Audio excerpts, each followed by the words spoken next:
Alright everyone, welcome back to Cody's Lab. So Canyon and I are about to be flying up to Alaska, which means before I get on an airplane I probably ought to change my clothes into something that hasn't been around explosive materials, because the dogs and the swabs will probably, I might set off an alarm of some sort. So let's change into something that hasn't been exposed to chemicals. There, it's a little better. Okay, now my boots are going to need to be fixed because they've had a lot of stuff dumped on them. Yeah, these boots have definitely had it. I'm going to restore them to how they were when they were new. There, that's a little better. Okay, just lace up the boot, and look at that. The lace is already broken. You know, the laces these come with are just really no good. So, you know what? I'm going to fix those right now. There we go. Now these are much better laces. They don't break nearly as much. Actually, you know what? What am I doing? I could just teleport to Alaska. Okay, looks like I'm standing on a glacier. What luck. How about we channel my inner geologist? Okay. There we go. Glass of ice water. Oh man, that is great. Basically, I'm drinking snow water here, but it doesn't taste like the normal snow water you'd get like in the city or something, because this water fell as snow hundreds if not thousands of years ago, well before the Industrial Revolution, so there's really no pollution in here. Also, we're pretty far from anywhere that'd be producing pollution.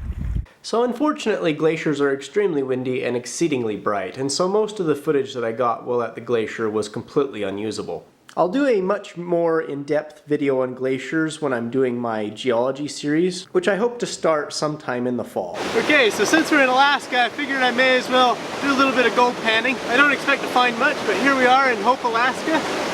And underneath these tree roots you can see where it's been exposed. There's a hard pan of clay right there, right next to the river.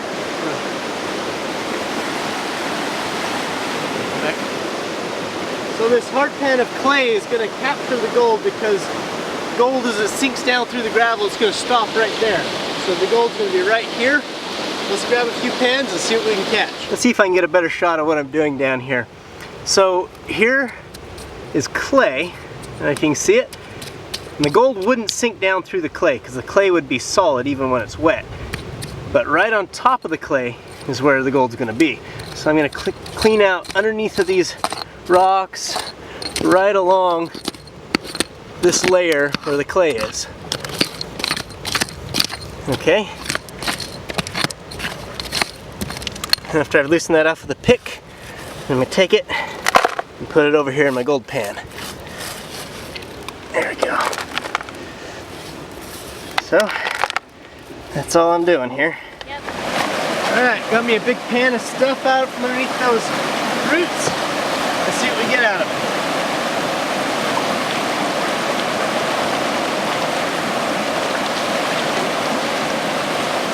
These balls of clay here, make sure to break them up. Clay is where the gold's going to be.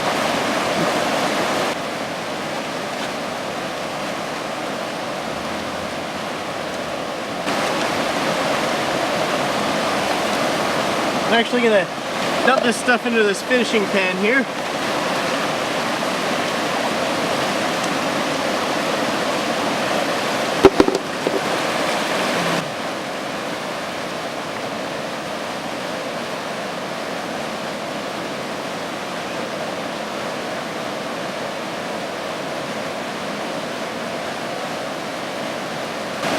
Okay.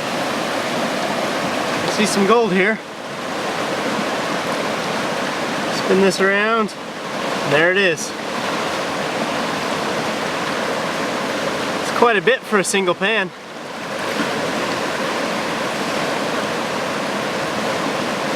Let's see if I can get a little bit more. You see that nugget from there? I think that's probably one of the biggest gold nuggets I've ever found. Oh. Oh, there it is, on my fingernail. Okay. So here's the concentrates after an hour's worth of work with these two pans. Let's see how much gold I collected. You can see, that looks like quite a bit actually. Man, these flies are getting bad. They bite. But here we go.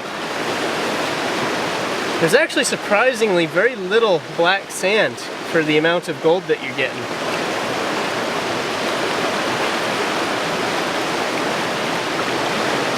That's unusual. Usually you find way more black sand than gold. I mean, most of this is black sand here, but normally I'd like fill this whole pan with black sand.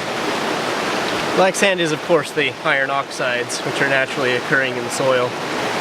But because they're heavy, you also find it with gold. Let's run up some of these rocks. There we go.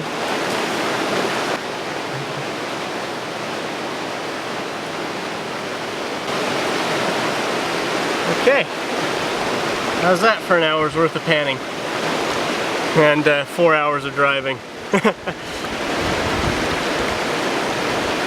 Let's tap it up to the edge. There you go. It's probably less than a gram of gold there, but sure was fun getting it. But now we gotta go. Unfortunately, I can't pan for much longer.